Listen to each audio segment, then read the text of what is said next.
Good morning. Good morning. We are in Kochi.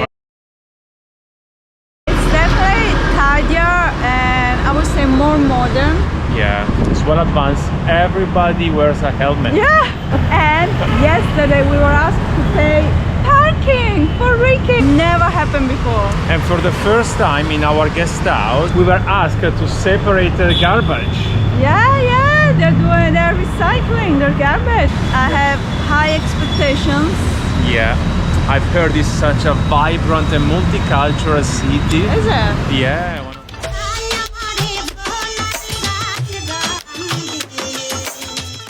This time with company. We got friends from Italy visiting us.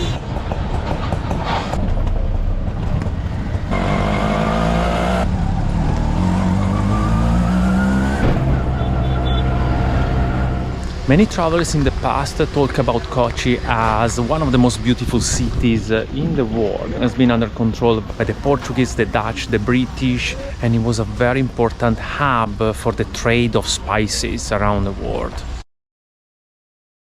We are entering the Jewish quarter.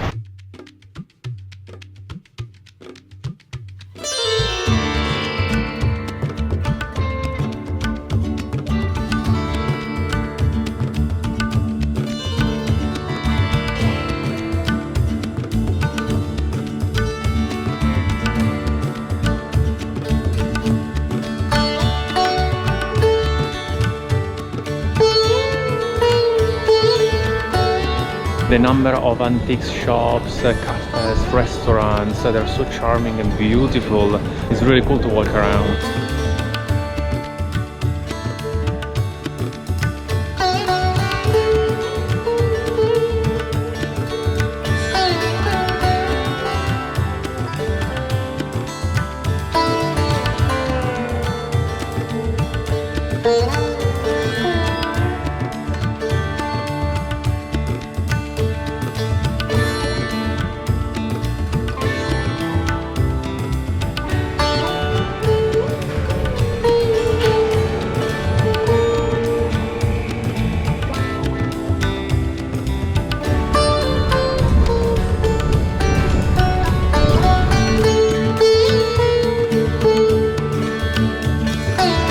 Kochi is a truly multicultural city. There are people all over India living here, and there are many different religions.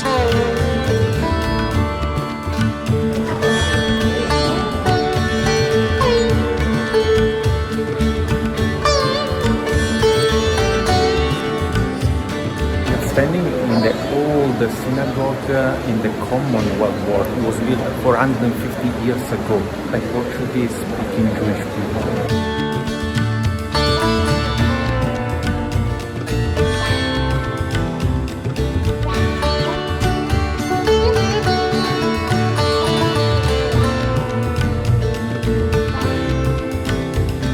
In India you can't miss religious ceremonies and festivals because you hear this drumming from very far away, and then you get around all the streets to try to reach the temple or whatever place they are drumming and playing, and then it's always a surprise to see what's there. Let's see. Let's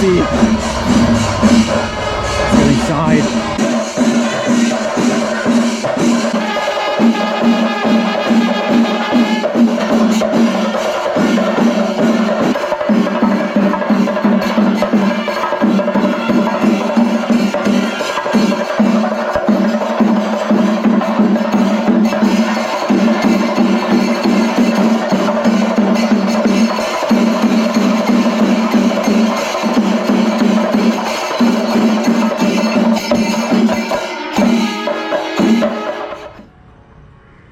In Kerala, they use very rudimental fishing techniques.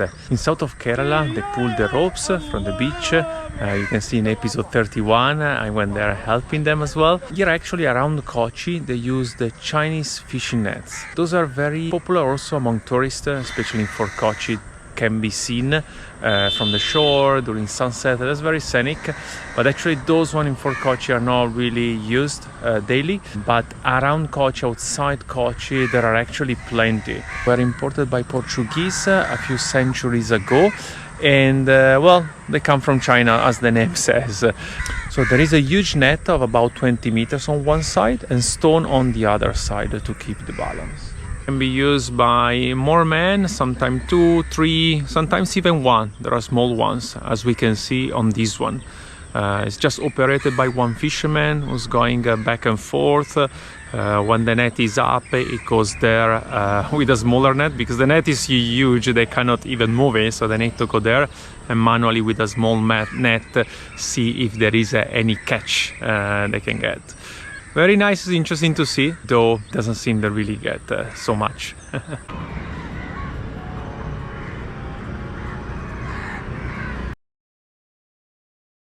Today we are at the Kathakali Center in Kochi. Kathakali is a very unique art, theater, dance form. We were told it's like nothing we would have seen so far. Something very special about Kathakali is that performers wear very colorful dresses and elaborate makeup. So actually the first part of the show today will be watching them applying the makeup, which is gonna be super interesting.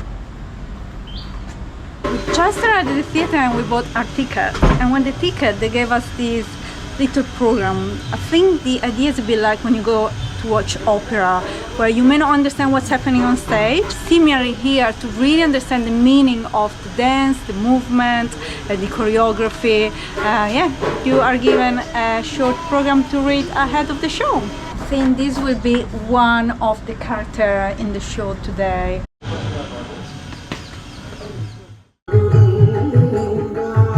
He must be the green face character, which, as we have just learned, is son of Indra, a handsome brave warrior.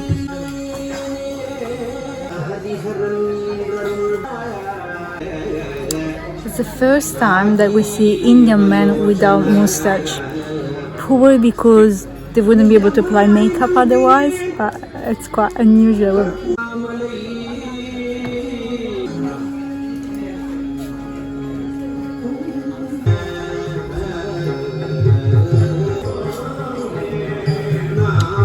The other two characters in the play will be Sister Demon of Narakasura, and then we have a beautiful girl. So even though some of the characters are female, all performers of this type of dance are men.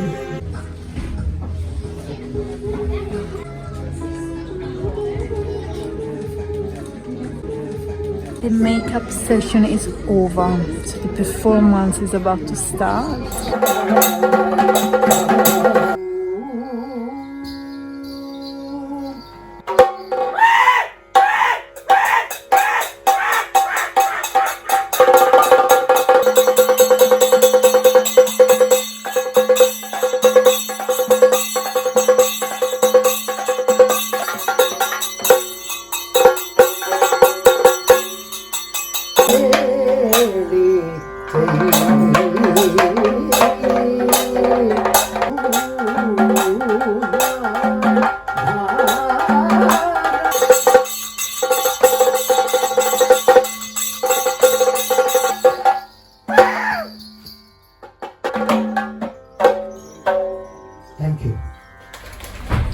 Incredible. How cool. It was so much fun. I'm speechless. Okay, yeah, definitely something unique.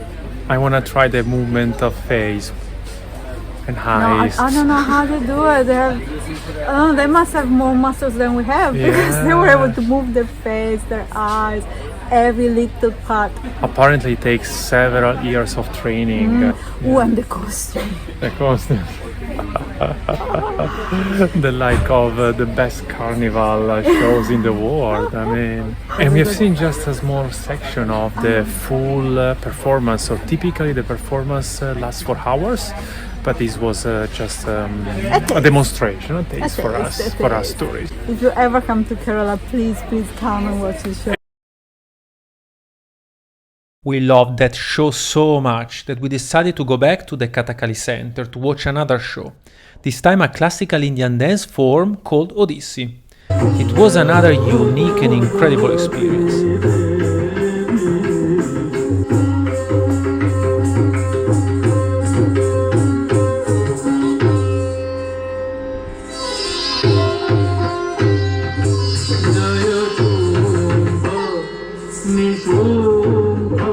single dancer on stage, able to tell a story and express a wide range of emotions simply with his eye and body movements.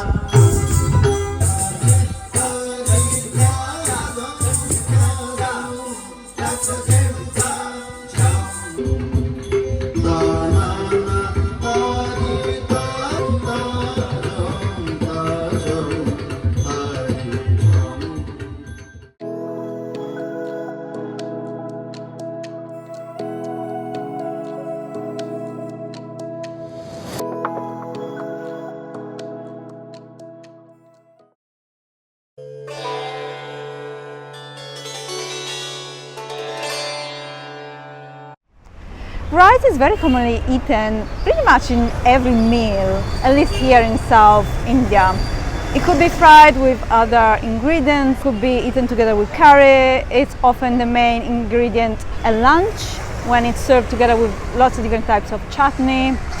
But the king rice-based dish, I would say, is biryani. We've had biryani so many times in the past months and it's always so delicious. Biryani is a layered rice-based dish where you have 2 layers of rice and in between you have a layer of vegetables or meat or fish. There are so many different types of biryani in India. I mean, we were trying to understand what the difference is between the different types, but it's very complicated. Tonight we are in the city of Thalassery, some 250 kilometers north of Kochi. So we are going to try their own variation of biryani. Apparently this is one of the most popular places to try Thalassery chicken biryani. It's a restaurant that has been making this type of biryani since the early 1940s. Before that it used to be a newspaper printing press. But yeah, it was converted to make delicious biryani for the Indian population.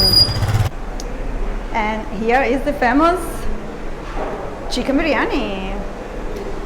And it's served with raita, which is made with curd, which is their own version of yogurt, and raw onion, and with 2 chutneys, coconut chutney and mango chutney. So my understanding of why this biryani is different from the many other variations that there are, and I apologize if I'm saying something wrong, but internet told me there are 3 main differences. First of all, many variations of biryani, the rice is basmati rice, but this is a different type of rice. It's shorter, I believe it's smaller. Also, the mix of spices and herbs used maybe is slightly different. Thirdly, they use a different cooking method, which is called dum, D-U-M, which I believe involves some steaming, some slow cooking. I want to try some of the coconut chutney with it and some of the mango chutney as well.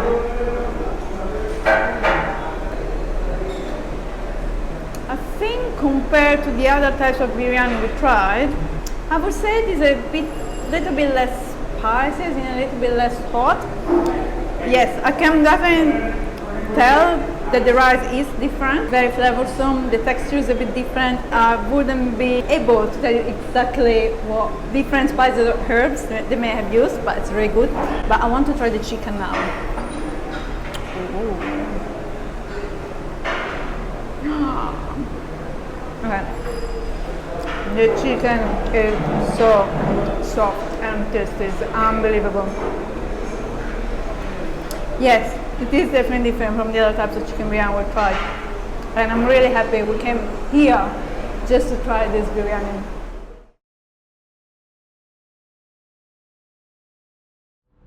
Thanks for watching. We had fun in Kochi. We love to see all the traditional shows at the theater, at the temple. Now it's time to move on. We're gonna head north to another French colony, still part of the Puducherry state, but on the Indian coast, Mahé. We'll see you there.